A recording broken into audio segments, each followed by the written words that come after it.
Tem uma frase do Brecht que é mais ou menos assim: há homens que lutam um dia e são bons, há outros que lutam muitos dias e são muito bons, há outros que lutam alguns anos e são melhores, mas há sobretudo aqueles que lutam a vida inteira. Esses são imprescindíveis. E hoje, na trilha do Teatro Amazonense, vai falar um pouco sobre homens e mulheres que contribuíram e lutaram pelo nosso teatro amazonense.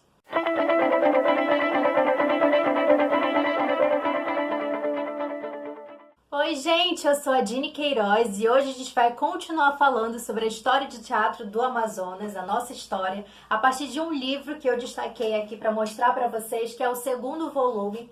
O primeiro foi um vídeo que eu já gravei pro Fica na Rede Maninho, que está disponível aí pela internet. Por favor, quem não viu, vale muito a pena ver.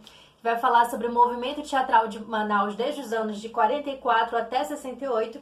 E hoje eu vou dar continuidade falando sobre o livro Amazônia em Cena, que é o segundo volume, escrito pela Celda Vale e o Ednei Zancotti. E esse livro ele vai trabalhar de 69 até os anos 2000. O livro ele trabalha em cima de depoimentos, de recortes de jornais, de arquivos. E são vários grupos, gente. Eu vou tentar dar uma pincelada dos principais para a gente conseguir conversar um pouquinho e para vocês conseguirem depois ficarem mais curiosos e procurarem esses livros que estão disponíveis nas bibliotecas, nos equipamentos culturais. Apesar de não ter mais o livro físico para vender nas livrarias, você consegue encontrar sim em muitos outros lugares.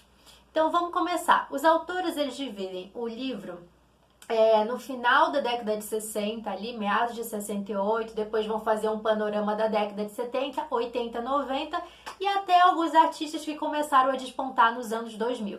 Então vamos começar aí falando nesse finalzinho da década de 60, o que estava acontecendo. A gente falou no vídeo anterior sobre o teatro político, né, o que veio com o teatro universitário, a partir de alguns grupos que surgiram nesses meados aí de 62 a 68, e o livro dá uma retomada, né, desse primeiro volume e vai falar também sobre grupos que surgiram no período, como o Teatro Experimental do SESC, surgido em 68 a partir de um curso de teatro elaborado dentro da instituição SESC, ministrado pelo paulista Nielson Meinão, que já tinha participado aí do Teatro Universitário do Amazonas, dirigindo uma montagem do Espião do Brecht. E ele vai dar esse curso porque era o único que tinha uma formação de teatro, né? Lembrando que a maioria dos nossos artistas faziam teatro empírico, ou seja, não existia uma formação de teatro, né? O que a gente vai ter notícia aí é de um diretor baiano que veio para o Amazonas, veio para Manaus dar um curso de teatro chamado Eduardo Capuz. Muitos artistas fizeram este curso. E depois vem o Wagner Mello, que estava estudando no Rio de Janeiro, já tinha uma experiência teatral e também veio para Manaus dar o curso para os nossos artistas. Mas, fora isso, a gente tinha escolas de música, tinham outras áreas, ainda não o teatro. E aí vai falar sobre o Teatro Experimental do SESC, que segundo os autores foi um divisor de águas para o Teatro do Amazonas, por ser um grupo, primeiro, por vários fatores, né? Por ter surgido dentro de uma instituição do SESC Amazonas, por ter tido um diretor contratado, por contar com uma pequena verba para as produções, por conseguir colocar em temporada os seus espetáculos, algo que era muito raro na cidade, conseguir espaço. Ainda é difícil hoje em dia, né, gente? Mas naquela época era muito pior. Os grupos, eles iam e vinham muito rapidamente, né? A brevidade com que eram feitas as atividades teatrais era um pouco até assustador, mas fazia parte de toda a dinâmica, não só em Manaus, como em outras partes do Brasil. E depois vai falar sobre um grupo 7 que surgiu apenas com um trabalho chamado LSD, Luar sob Danúbio. Olha só, o título aí já traz uma dubiedade, mas foi um grupo de jovens, ao todo 7 componentes, que se apresentaram no Teatro Amazonas. E essa peça era como se fosse um texto, assim, uma bricolagem, né? Que tinha Manifesto Futurista do Marinetti, tinha trechos de Shakespeare, tinha outras músicas, Stravinsky, enfim, era um recorte. Mas foi uma montagem muito dinâmica que rendeu um prêmio e todo mundo estava apostando muito nesse grupo. Mas, como aconteceu, né, com a maioria dos outros grupos, acabou se desfazendo e os seus membros foram entrando em outros grupos teatrais. E depois a gente vai ter o Teatro Jovem de Manaus, conhecido como Tejoma, que antes era chamado de Teatro de Santa Luzia, né, porque surgiu no bairro Santa Luzia, pelo Rômulo Araújo, né, que também era crítico, escrevia aí umas notas de jornais, e o Moacir Bezerra, que também futuramente vai fazer parte do Teatro Experimental do SESC. E esse grupo que surgiu ali, no início eles relataram, até segundo aqui o livro, que existia um certo preconceito, né, por ser um grupo de bairro, não era um grupo como os outros que estavam fazendo sucesso no período, como o TESC. Mas, né, eles tinham muita garra, muita ambição, fizeram 9 espetáculos numa trajetória de quase 4 anos de atividades teatrais. Gente, isso era muito difícil para a época e foi um grande feito, né? Imagina só, 9 espetáculos em 4 anos, bastante coisa. E dentro desses espetáculos a gente vai ter aí a história de João Rico, que foi apresentada no Teatro Amazonas. Eles montaram também Antígona, que foi inclusive a primeira tragédia feita por um grupo de teatro aqui em Manaus. Então a gente tem aí o primeiro registro. Desse grupo também passou o artista Gerson Albano, que depois também foi fazer parte do TESC. Enfim, o Tejoma, ele trouxe aí uma trajetória, ele tem uma trajetória bem interessante de teatro. E aí depois vai ter o grupo TAU, o Teatro Amazonense Universitário, que apesar de ter este nome de teatro universitário, a sua primeira montagem, na verdade, foi bem comercial, porque o intuito do grupo era realmente ganhar dinheiro. Não, agora vamos ganhar dinheiro com isso. Chamaram Ednei Zancotti, né, e vários outros artistas, tanto que todos eles depois também foram para o TESC e fizeram a montagem Como Matar um Playboy, que era uma comédia do dramaturgo João Bittencourt, que fez bastante sucesso na época.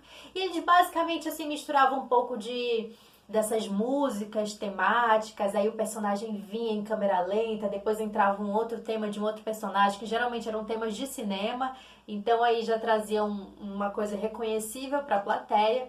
O cenário era como se fosse uma televisão assim na boca de cena, como se você realmente estivesse assistindo um filme, então deve ter sido bem interessante essa montagem aí do tal. Infelizmente o grupo só teve essa, e depois, como eu falei, os integrantes foram se dissolvendo para outro grupo. Os dois autores também vão falar sobre teatro infantil com o Grupo Bambi, que na verdade, por mais que tivesse esse nome Grupo Bambi, se resumia a uma única figura chamada Titio Barbosa, que ficou muito conhecida na nossa cidade por ser um grande animador aí das crianças. Contudo, há uma crítica sobre esse tipo de teatro. Por quê? A gente não tinha efetivamente uma tradição de grupos voltados para o teatro infantil. A gente vai ter muitos grupos, claro, que vão trazer, né, textos e montagens para o público infantil. Mas o Titio Barbosa, ele era aquele, assim, incessante. Inclusive, as peças dele eram feitas por crianças que dublavam ali as vitrolas, os discos e tal. Então, esse era considerado um tipo de teatro ainda muito maniqueísta, né, que visava uma espécie de moralização das crianças, uma espécie de educação, uma coisa que já estava caindo em desuso já há um certo tempo. Então existia uma crítica muito grande com esse tipo de teatro, que ainda encenava Chapeuzinho Vermelho, A Bela Adormecida e muitos outros clássicos, né, da literatura infantil e também do teatro infantil. E o Titio Barbosa, vale lembrar que ele começou na rádio, fazendo teatro para as crianças, narrando pela rádio. Inclusive, meu pai fala muito de um programa infantil, que ele ouvia as histórias, provavelmente era o Titio Barbosa, né? E toda essa trajetória aí dos altos e baixos do Grupo Bambi, porque teve momentos com menor atividade, momentos com maiores atividades, né? Ele durou mais ou menos aí 30 anos. 30 anos, não é pra qualquer um, gente.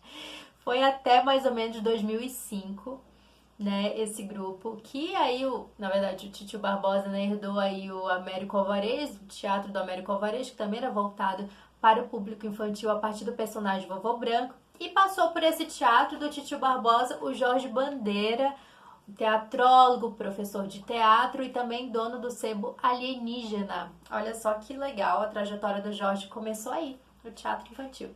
Depois, os dois autores vão falar sobre o Teatro do SESI, ou Teatro Operário do SESI, que surgiu aí em 69.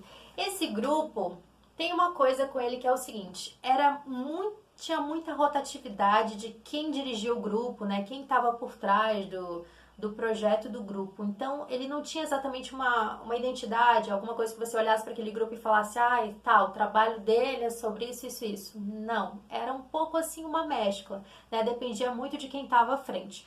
Tanto que o grupo, ele passou assim por um momento que eu acho um pouco contraditório. Eu não, né? Os dois autores registraram aqui pra gente.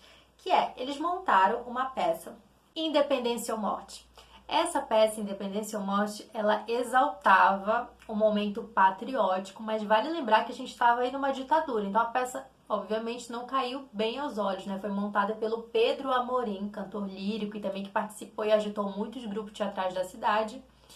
E, por um outro lado, o mesmo grupo também montou o Piquenique no Front, do Arrabal.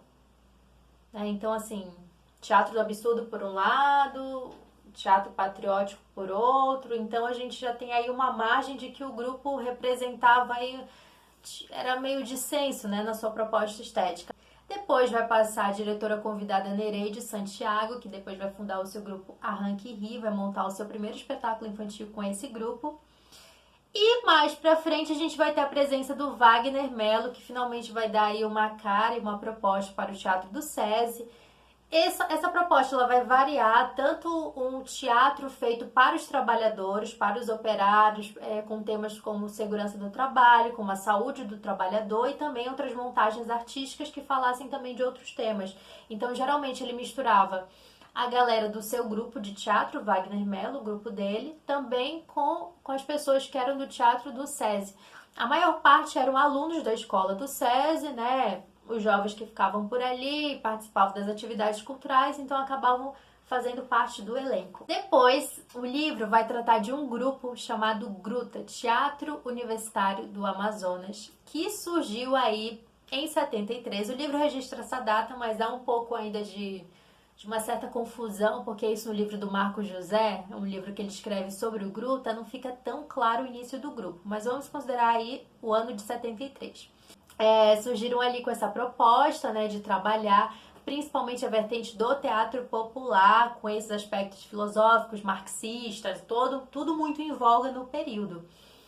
E vale lembrar que esse grupo, ele rejeitava, existia uma proposta muito clara de rejeição ao teatro, a caixa preta que a gente conhece, né, que é o teatro feito no teatro, né, com palco, a plateia, a divisão, tudo bonitinho.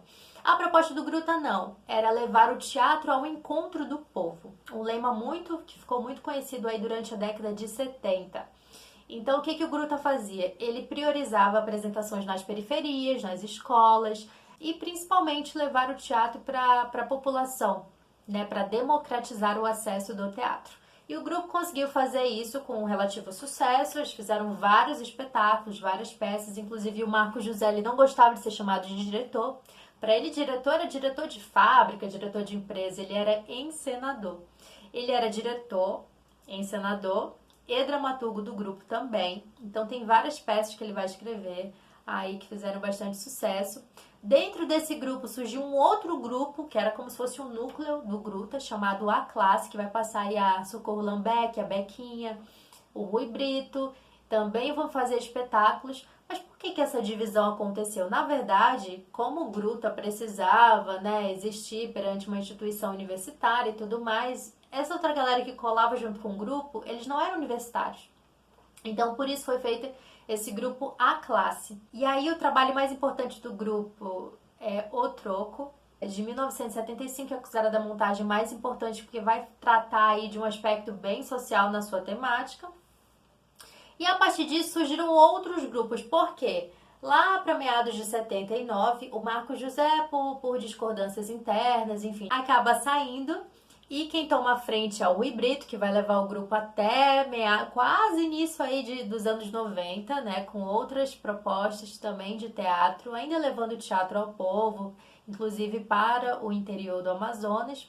Mas vai surgir aí com o Marco José também o pessoal da Barca, a partir de um curso que ele foi dar de teatro, e essa galera fez uma montagem de finalização, e aí como o cenário era uma barca, né, porque eles estavam montando o Gil Vicente, e aí onde eles chegavam com um caminhão para levar a galera, o pessoal da barca, pessoal da barca, e aí eles começaram a ser conhecidos e, vamos assumir, vamos montar um grupo? Vamos. Depois vai surgir o Grupo de Teatro Livre, que são ex-participantes do Gruta com simpatizantes do Marco José, eles vão montar aí esse grupo muito mais, assim, objetivo. É teatro político. O que acontecia? Antigamente esses grupos, na verdade, não assumiam, né, uma ideia de teatro político.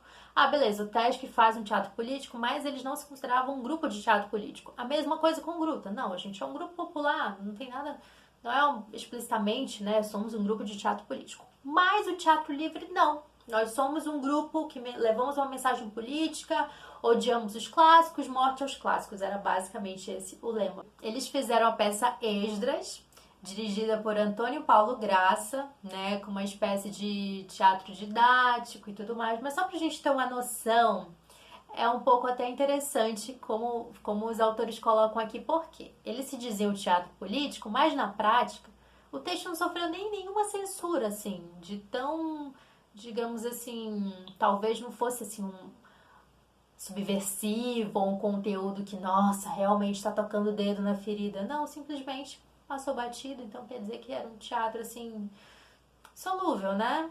Era bem, não tinha nada demais, como o grupo talvez gostaria, né? E aí, a gente vai dar um pulo agora para falar do Grupo Liberdade. Esse Grupo Liberdade surgiu no bairro Liberdade, por isso o nome, a partir de um artista que a gente vai falar aqui agora, super importante, Nonato Tavares. O Nonato Tavares vai assistir uma montagem do TESC chamado O Aprendiz de Feiticeiro, e essa montagem chama tanto a atenção dele, mas tanta atenção que ele, um ano depois, vai montar o mesmo espetáculo com o seu grupo Teatro Liberdade. E esse grupo ele vai surgir em 75, e assim como os outros grupos amadores do período, né, eles passaram por diversas dificuldades, também existia uma certa ingenuidade nos trabalhos, mas o Nonato ele foi se destacando.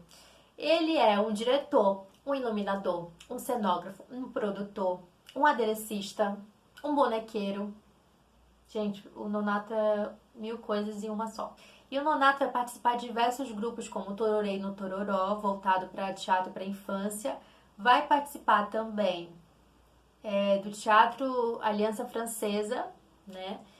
E ele vai criar junto com o Patrick Amaury, em 1980, o espaço Oficina de Arte, que era um espaço que visava integrar várias linguagens de artes, música, artes plásticas, dança e, claro, o teatro. Então era um espaço integrativo e me parece assim, bem importante para o período, né? De ter finalmente um espaço onde os artistas pudessem se encontrar, trocar, dialogar.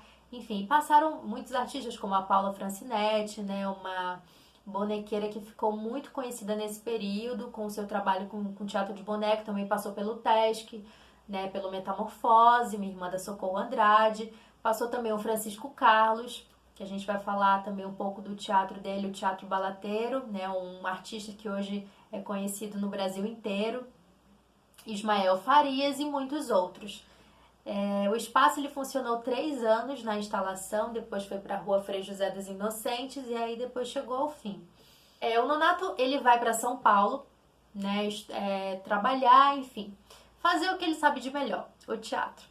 E aí quando ele está trabalhando com grupos periféricos, né, amadores, dando oficinas de confecção de bonecos, de máscaras indígenas, ele tem um start de montar um texto do Márcio Souza chamado A Maravilhosa História do Sapo Tarubequê, um texto voltado para o teatro para a infância, e resolve montar esse texto lá em São Paulo. E aí ele contou com a ajuda nada mais, nada menos do que Darcy Figueiredo, que era um artista que fazia parte do grupo do Antunes Filho, de São Paulo. Ele estava se separando do grupo e aí achou uma ótima oportunidade, porque o Darcy ele já tinha uma grande experiência ali ao lado do Antunes e pôde dar toda a sua visão também para o projeto. Mas lembrando que o projeto todo foi assinado, foi produzido pelo Nonato Tavares. E esse espetáculo, gente, ele ganhou tanta repercussão, mas tanta repercussão, que circulou por vários teatros de São Paulo e também ganhou vários prêmios e foi indicado para os prêmios, prêmio de melhor cenário, né, de montagem. Essa peça foi remontada também em Manaus. Quando o Nonato veio para cá, inclusive a Celda indaga, né? Mas por que você voltou para Manaus? Porque ele achava que não fazia sentido falar, né, sobre fazer um teatro amazônico, dito amazônico, né?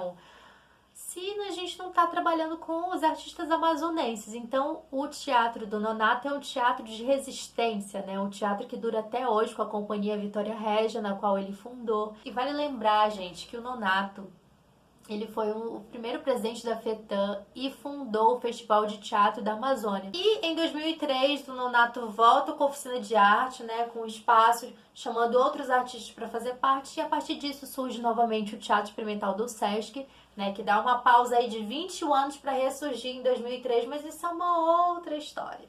E aí a gente vai prosseguir na nossa discussão e vai falar também um pouquinho sobre o teatro do Álvaro Braga, que infelizmente teve uma morte super prematura. Ele faleceu com 32 anos, mas deixou aí um repertório de dramaturgias extenso, né? Tanto voltado para o público infantil quanto para o teatro adulto também, tendo A Última Dança de Cátia Boleirão, que foi a peça considerada de maior sucesso dele, né? Que foi inclusive feita pela sua grande amiga Bequinha Lambeck. E aí o teatro do Álvaro Braga, ele sofria alguns tipos de críticas, né? Alguns comparavam até a sua dramaturgia com a de Plínio Marcos, por exemplo, ou Nelson Rodrigues, porque trabalhava com figuras como prostituta, cafetão, né? Figuras mais suburbanas aí, digamos assim, da noite. Então é esse tipo de teatro, mas não necessariamente que tenha a mesma qualidade, né? Como colocam aqui os autores, que na verdade existia ali Existia, claro, essas figuras, mas ainda existia uma certa ingenuidade, um certo reacionarismo aí na sua obra. Vai surgir um outro grupo fundado pelo Pedro Amorim chamado Teatro de Cultura Popular, o TCP. O Pedro Amorim, ele dirigiu durante muitos anos o Teatro Amazonas, né, a parte administrativa, ou seja, então o grupo ele tinha ali um bom espaço, né, para se apresentar. Depois esse grupo ele vai mudar de nome, porque muitos componentes saíram, né, muitos componentes entraram, e vai virar o grupo Pascoal Carlos Magno, com uma grande homenagem aí àquele homem que foi o maior agitador dos festivais de teatro amador do Brasil, né, impulsionador de muitos grupos, que a gente também falou sobre ele no primeiro vídeo, e aí ficou essa homenagem aí do nosso grupo amazonense para o Pascoal Carlos Magno, que eu acho que é uma homenagem bem merecida, com certeza. E aí agora a gente vai falar de uma grande artista da nossa cidade que continua fazendo o seu teatro hoje em dia com a companhia Arranque Ri. Mas para quem não sabe, a Nereide Santiago, a diretora, dramaturga, né, encenadora Nereide Santiago, começou no grupo de teatro Laboratório Aliança Francesa, lá no ano de 1975. E foi com este grupo que a Nereide começou, né, na sua primeira participação, ainda fazendo... Primeiro ela começou, na verdade, de fato, com o grupo Decisão. E a Nereide fazia um trabalho muito de bastidores, mas é no Aliança Francesa que ela vai se destacar. A primeira montagem do grupo, na verdade, se chama Transe, uma peça dirigida pela nossa primeira encenadora, mulher, Aide Cohen, que infelizmente não continuou na sua trajetória teatral, mas deixou esse grande presente pra gente. E essa peça, ela me parece que foi tão boa, porque ela participou do primeiro festival promovido pelo Teatro Experimental do Sesc, lá no seu teatrinho, onde reuniu diversos grupos amadores de Manaus. E esse grupo, gente, ganhou o prêmio de melhor ator, melhor direção para a Aide, melhor atriz. Levou praticamente todos os prêmios, atriz coadjuvante, espetáculo. Lembrando que o melhor ator foi para o Zezinho Correia, muito conhecido aí por ser o líder da banda Carrapiche, hoje segue em carreira solo. E o Zezinho começou a fazer teatro ali no Aliança Francesa, depois ele também participou do Teatro Experimental do Sesc. E aí, depois, no trabalho seguinte, que continuou numa linha ali também de juntar músicas, poesias, sonetos, chamada Semitom, né, que tinha sonetos de poemas de Cecília Meirelles, João Pessoa e tudo, a Aide acabou se afastando do grupo e quem assumiu? Nereide Santiago. Lembrando que a Nereide, ela tem um trabalho muito de teoria também sobre o teatro, ela estudou fora durante muitos anos, fez um trabalho, uma tese sobre o Grotowski, então ela foi também, uma grande teórica, né, e aí começou essa trajetória aí dentro do Aliança Francesa, inclusive a Celda Vale, que é a autora deste livro, também participou deste grupo.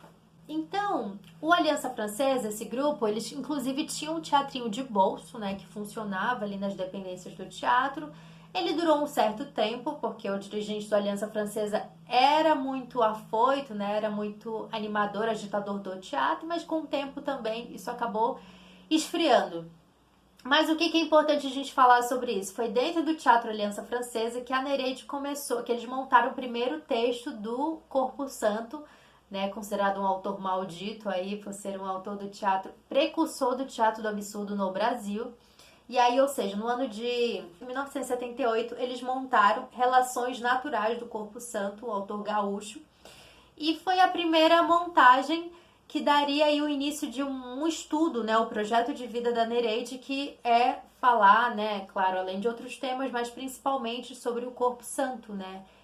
A partir da companhia Rank-Ri, que foi fundada logo em seguida, a diretora começou a estudar mais sobre o autor gaúcho, que inclusive no Brasil ele começou a ser estudado, começou a ser encenado em 68, porque não tinha sido descoberto antes. Então a Nereide estava ali no pico, né, no início também desse movimento de estudo sobre o teatro do absurdo no Brasil. E a Rank-Ri continua, né, até hoje aí em atividade com a Nereide Santiago. Então é um grupo que vale muito a pena ler, pesquisar e assistir, inclusive, quando tiver uma montagem disponível, para a gente entender um pouco dessa dramaturgia, né? E claro, gente, a gente não tem, como eu disse no vídeo anterior, muitas mulheres, exemplos de mulheres diretoras. Hoje em dia, eu acredito que esse quadro está mudando com a Universidade de Teatro, onde estão surgindo diversas artistas feministas, né, apontando um caminho diferente. Mas se a gente for parar para pensar nessa década de 60 e 70, a gente praticamente não tem. Então a Nereide Santiago é um grande exemplo disso. Depois vão surgir muitos outros grupos, como o Grutec, de teatro cristão, Grupo Sangue Negro e muitos outros que a gente não vai conseguir dar conta neste pequeno vídeo. E a gente vai pular para o grupo Emergência e Grupo Grito, que surgiu da família Lambeck. Gente, uma família de artistas, né? Porque, olha só, temos a Socorro Lambeck, conhecida como Bequinha. Temos a Dora Lambeck, a sua irmã. Temos Geraldo Lambeck, o irmão. E temos o filho da Bequinha, o Rodrigo Lambeck. Todos eles artistas, atores de teatro aí em atividade. Então, em 76, a Dora, a Bequinha, o Mário Freire e o Nonato Tavares, né, começaram a se reunir e resolveram criar um teatro pelo calor do momento chamado Grupo Emergência, né? Porque a emergência era fazer teatro no aqui e no agora. Então, por que não esse nome?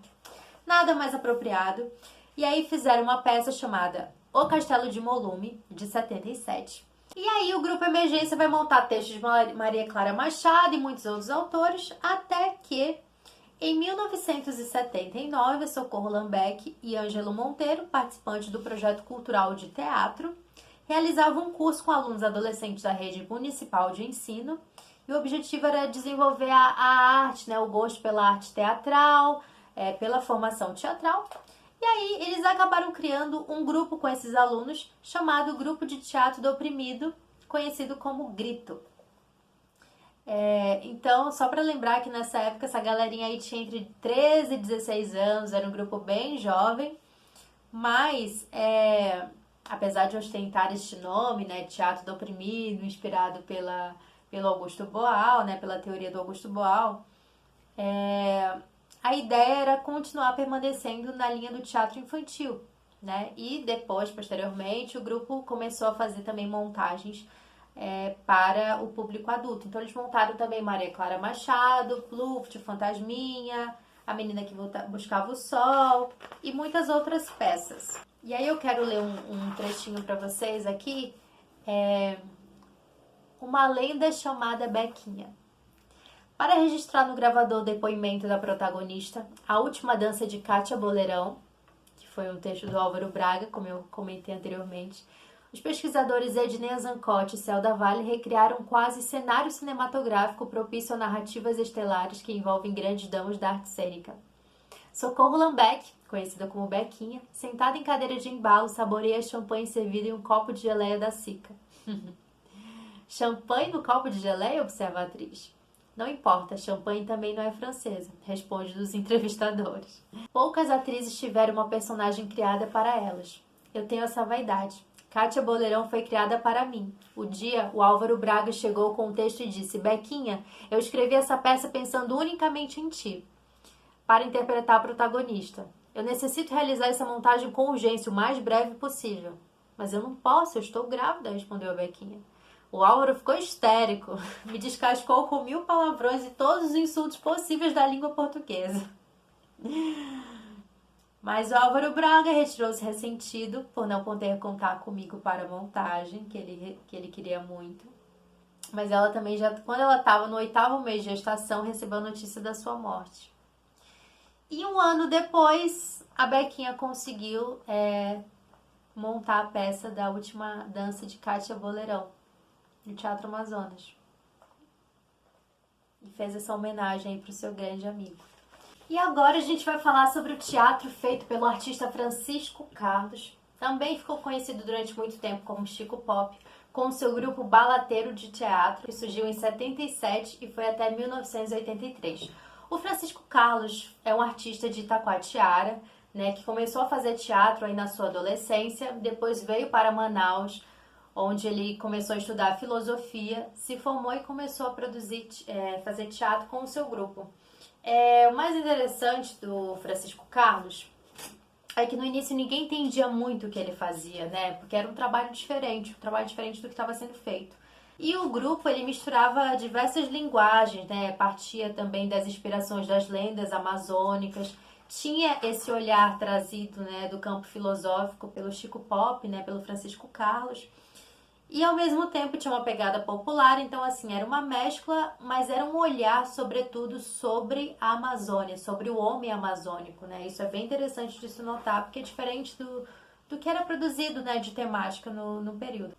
Que ensinavam textos como A Mulher que Virava Porca, A Morte da Maria Rasga Mortalha, aquele pássaro super conhecido, né? Ele se apropria aqui da lenda da Rasga Mortalha para fazer o seu texto. O dia em que a avó do fogo foi para o céu nas costas da onça grande. Todos textos e direção do Francisco Carlos. O grupo durou 7 anos, né, mais ou menos.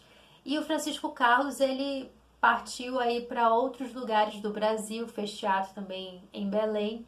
Mas é em São Paulo que ele vai fincar a sua carreira e se tornar uma grande referência de dramaturgia nacional. Pois é, Francisco Carlos conquistou seu espaço, hoje tem diversos trabalhos encenados no Sesc Consolação e vários teatros de São Paulo. É reconhecida, sua dramaturgia é super valorizada em São Paulo e outras partes do país também, por ele trabalhar esse olhar dos mitos, mas também um olhar filosófico.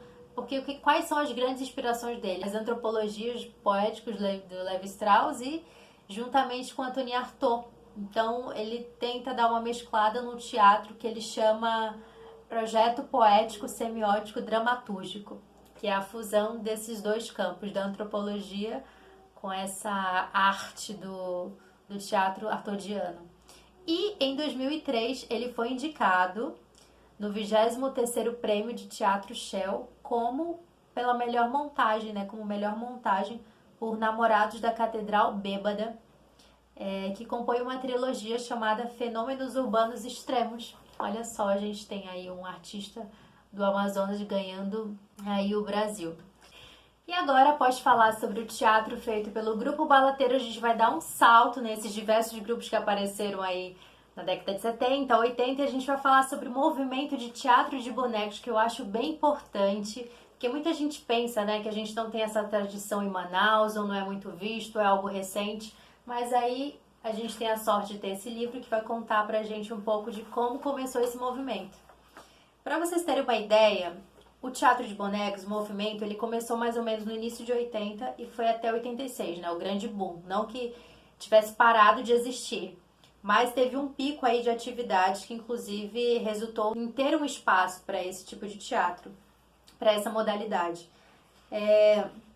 Então, vale lembrar, né, que tem uma figura emblemática, o Oscarino e o seu boneco Peteleco. Quem não lembra, né, do Oscarino com o seu ventrílogo aí, animando e fazendo parte? Olha só, surgiu desde a década de 50. Em 57 surgiu o boneco Peteleco e foi até anos agora, né? Infelizmente a gente não tem mais o Oscarino, né? Esse artista que foi incrível para o desenvolvimento do teatro de bonecos também, que animou muitas tardes da criançada. E aí a gente vai especificamente falar sobre os anos 80 e 86, que é quando a gente teve esse surto extraordinário, né, da produção de espetáculos com vários artistas que eu já mencionei, que trabalhavam com a confecção de bonecos, né, os bonequeiros, conhecidos como bonequeiros, e E isso fez surgir, inclusive, uma associação, a Associação Brasileira de Teatro de Bonecos. Vale lembrar que desse movimento surgiram outros grupos, como o Teatro Serelepe, o Grupo de Teatro da Rua, o Grupo Mamulengo, Alegria do Povo, o Banzeiro, o Grupo Pinga Fogo, o Grupo Neuza Rita e muitos outros.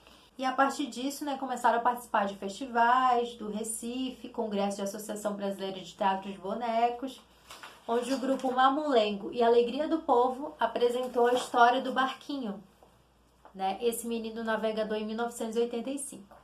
Mas depois o entusiasmo foi arrefecendo, ou seja, diminuindo, né? E aí a gente tem aí um hiato, né, um vazio do movimento de teatro de bonecos. Mas vale lembrar que surgiram muitos artistas como a Socorro Andrade, que foi um grande destaque, o Nonato Tavares, a Paula, Leila Leong, muitas outras pessoas, a Neuza Rita, né, que surgiram nesse momento. E agora a gente vai falar sobre o Pombal, o grupo Pombal, que foi liderado pelo Luiz Vitali. Esse grupo surgiu em 1981 e é bem curioso, talvez vocês já tenham passado ali pela Avenida 7 de Setembro e olhado do lado direito de quem vai sentido bairro, uma casa suspensa, né? Ficou conhecida durante muito tempo como uma casa de pombos, né? Talvez por isso esse nome Pombal. E era uma casa abandonada a princípio, de herdeiros, enfim, dizem que era até de um artista da Academia Amazonense de Letras. Mas acontece que no início dos anos 80, o Luiz Vitali, né, passando ali pela construção, ficou interessado em recuperar o prédio. E aí eles começaram esse processo de tentar negociar a casa, né? Lembrando que nessa época existia muito lixo ao entorno, né, muita poluição. E a casa acabou sendo recuperada e virou um ponto de encontro de artistas da cidade, de discussão, inclusive da criação de festivais, né? Então o grupo ficou conhecido como Grupo Pombal Arte Espaço Alternativo. E a premissa era justamente criar esse espaço de difusão, de troca, de aperfeiçoamento artístico. E aí é interessante porque o grupo ele assumia uma linguagem específica, né? Começou a se constituir também como uma espécie de teatro de pesquisa, porque se voltava para as culturas amazônicas e também ao aspecto urbano e essa mesclagem e aos mitos também, né? Montaram um espetáculo chamado Poronominaré, que participou de festival e tudo. E aí o Pombal, até a publicação desse livro, tinha 25 anos de existência. Olha só. E o Luiz Vitali, ele se destacou não só como um grande ator, como um diretor, mas também como um preparador de ator, né? Ele trabalhou também muito no audiovisual, fez vários trabalhos.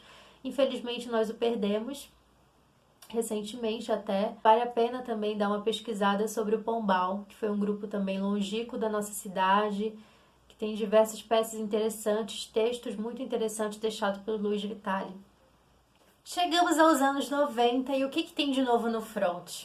Assim como a família Lambeck, a família Andrade também rendeu muitos artistas, ou melhor, artistas mulheres. E é dessas artistas que a gente vai falar agora, principalmente da companhia de teatro Metamorfose.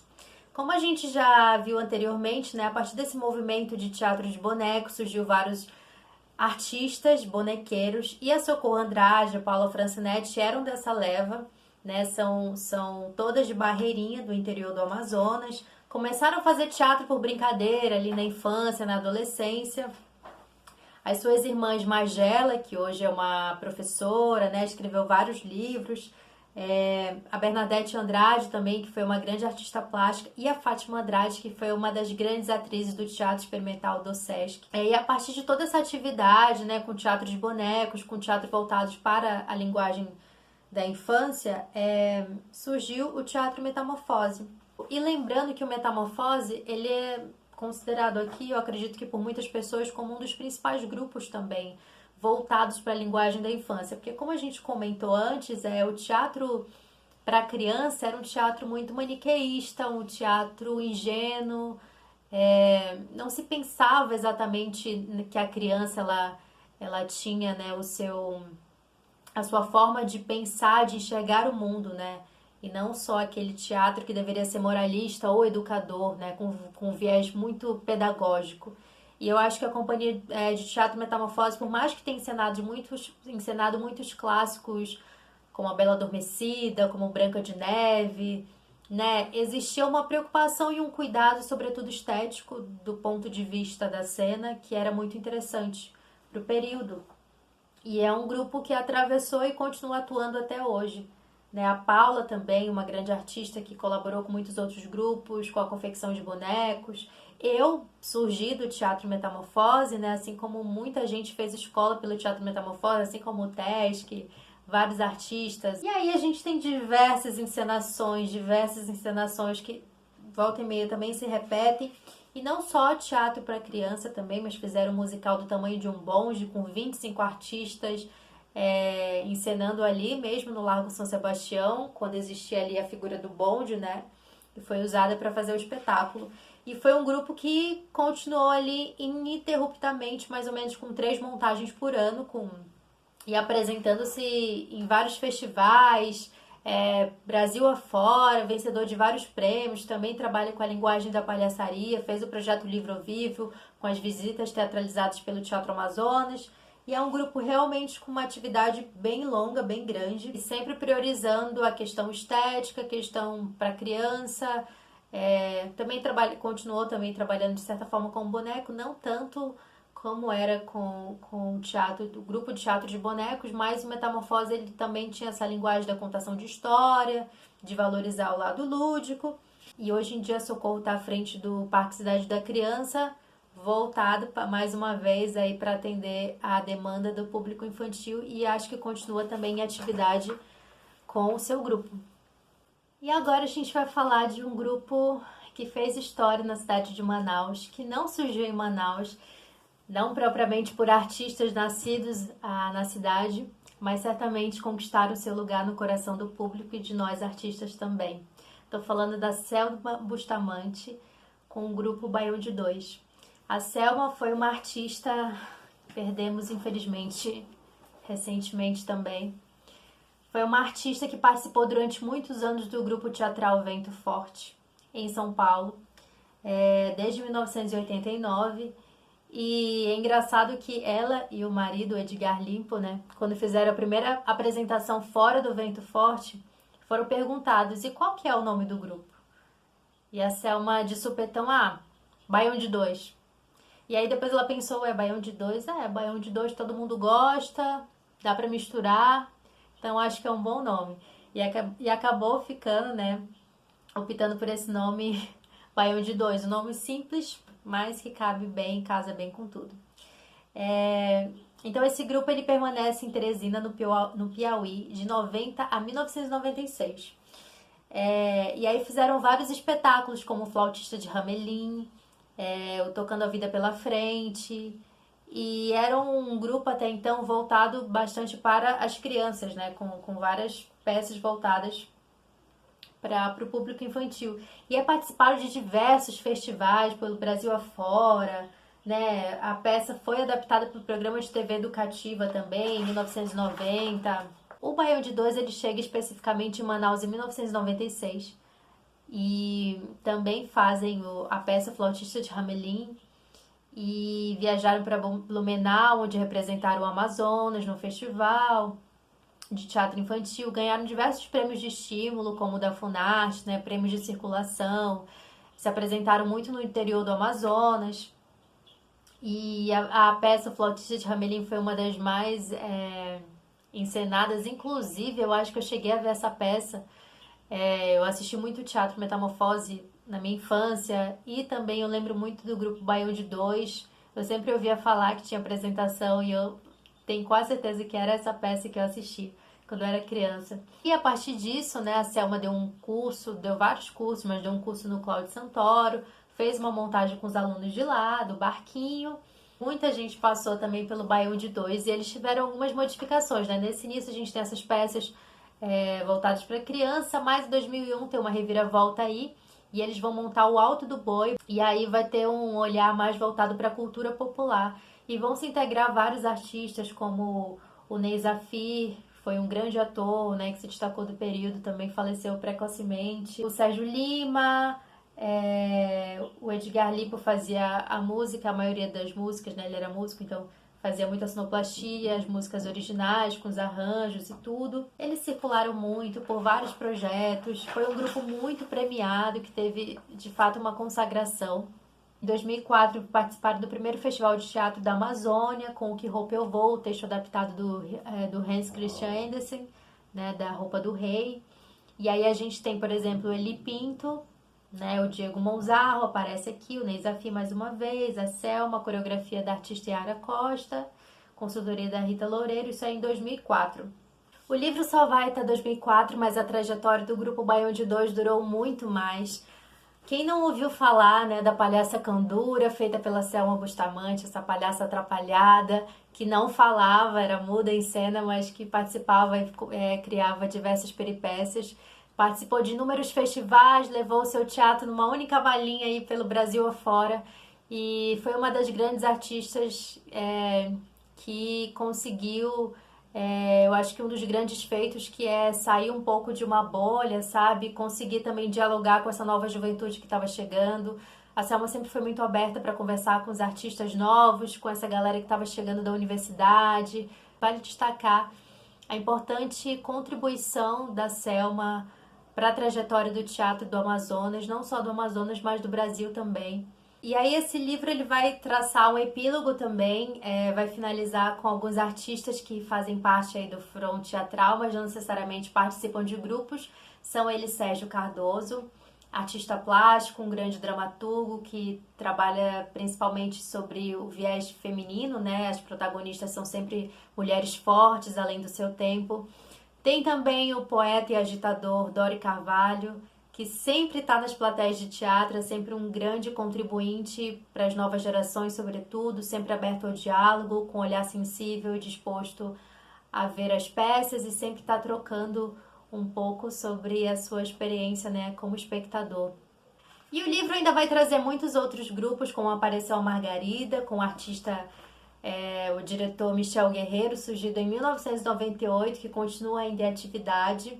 Douglas Rodrigues com o Artefato, a Narda Teles com Arte Mito, são grupos que continuam atuando, que difundem o teatro, né? O Douglas viajou com o seu grupo, participou de festivais, de mostras pelo Brasil afora, em São Paulo, e continua atuando aí junto à nova geração que continua cada vez mais forte a partir do grupo de teatro surgido dentro da Universidade Estadual do Amazonas, né? Os grupos que vêm surgindo a partir do curso que apareceu aí em 2010. Eu fiz parte da primeira turma e eu vi que o cenário artístico de Manaus continua se transformando agora bem mais rápido do que era anteriormente, porque a gente tem um fluxo maior de informações. Imagina, né, que os nossos grupos amadores começaram numa época, num período que não tinha televisão. Chegou só na década de 70 em Manaus, ou seja, a gente só tinha rádio como meio, tudo era difícil para chegar e a gente vai percebendo, acompanhando a mudança ao longo do tempo e como isso impactou no fazer artístico de Manaus. E esses grupos que surgem cada vez mais, o grupo de artistas que estudam a palhaçaria, como Roda na Praça, que é uma junção de diversos artistas que fazem números, né, e democratizam cada vez mais o teatro, levando o teatro nas periferias, pelo interior também. E outros grupos, o Ateliê 23, que faz 5 anos que tem a sua sede no centro de Manaus, um ato de grande resistência, levando linguagens, experimentando diversas linguagens, tendo criado seu próprio público. Isso é bem difícil, a gente acompanhou, né, o quanto é difícil os grupos conquistarem o seu próprio espaço físico sobretudo, e inclusive um espaço também de cativar o público.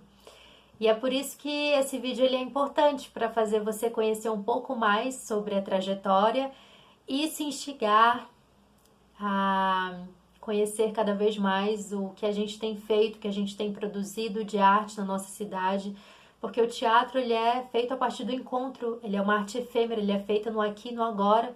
Então, assim que a gente passar por esse período de coronavírus aí, de quarentena, que a gente possa cada vez mais lotar, prestigiar os nossos artistas da nossa cidade.